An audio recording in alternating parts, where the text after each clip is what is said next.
आज गुप्त नवरात्रि का चौथा दिन है। आज मां भुवनेश्वरी की पूजा अर्चना होती है।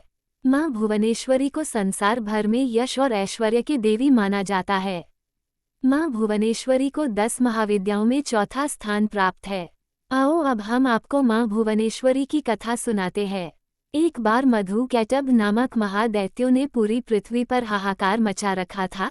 तब सभी देव मिलकर भगवान विष्णु के पास गए और उनको अपनी निद्रा का त्याग करने के लिए प्रार्थना करने लगे ताकि वे जल्दी से उठकर मधुकैटभ को मारकर उनकी रक्षा करें।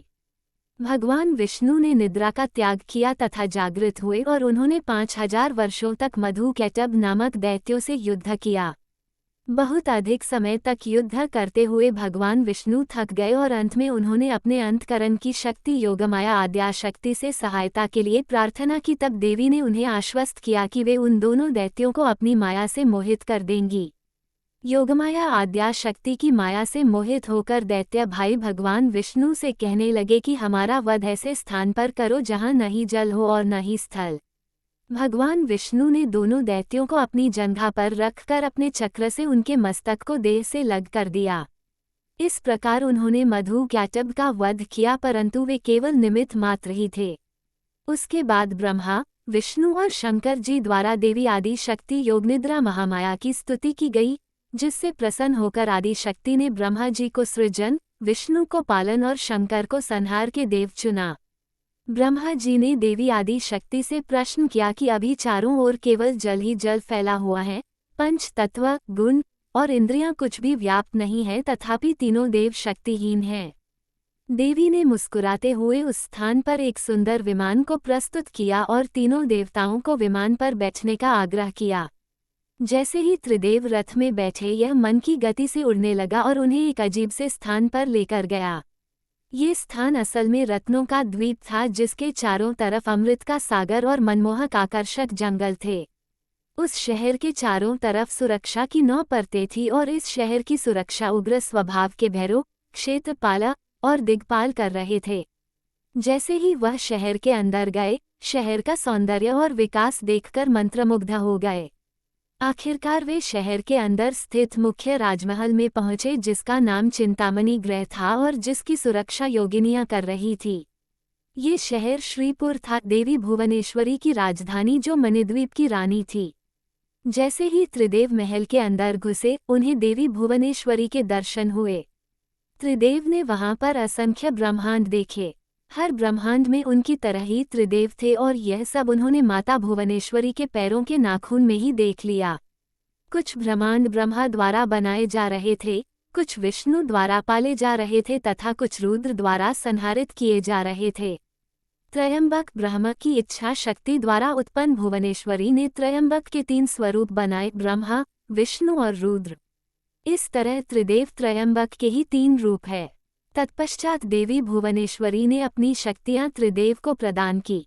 ब्रह्मा के लिए देवी सरस्वती, विष्णु के लिए देवी लक्ष्मी तथा रुद्र के लिए देवी काली का निर्माण किया तथा उन्हें उनकी जगहों पर स्थापित किया।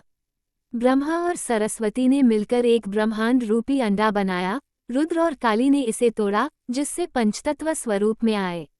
इसके बाद पंचतत्व का उपयोग कर ब्रह्मा और सरस्वती ने संपूर्ण ब्रह्मांड की रचना की तथा विष्णु और लक्ष्मी ने इसके पालन पोषण का हर कार्य किया। मां भुवनेश्वरी ही शताक्षी और शाकंभरी देवी के नाम से विख्यात हुई।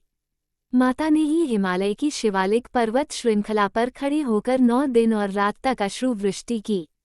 तभी से मां शाकंभरी देवी के नाम से सहारनपुर में पूजित है। मां शाकंभरी देवी की कथा पुराणों में वर्णित है, जिसके अनुसार पूर्व काल में दुर्गमासुर नाम का एक दानव था। वह बहुत क्रूर था।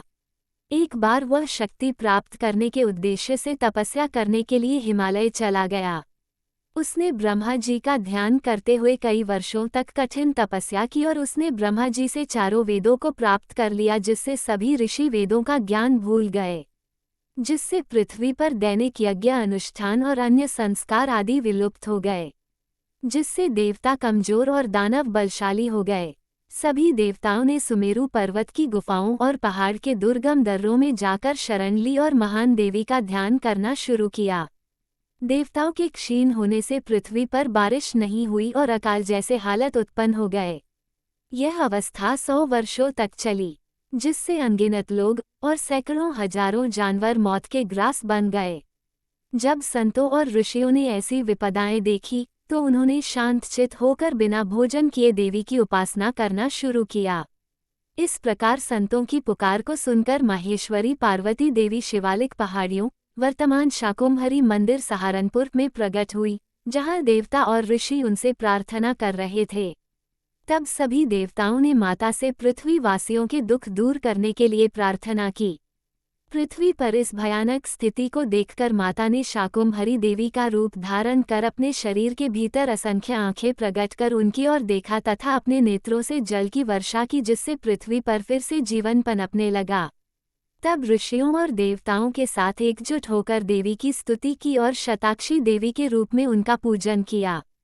देवी ने अपना एक अद्भुत रूप बनाकर अपने 8 हाथों में अनाज, सब्जियां, साग, फल और अन्य जड़ी बूटियों जैसे खाद्य पदार्थ प्रकट किए। देवी का यह नया रूप शाकंभरी माता के नाम से जाना जाने लगा। उसके बाद माता पार्वती ने दुर्गमासुर के पास दूत भेजकर वेद ब्रह्मा जी को वापस लौटाने और इंद्र को स्वर्ग वापस देने को कहा। तब दुर्गमासुर और माता के बीच भयंकर युद्ध हुआ, जिसमें माता से उस दैत्य का वध किया।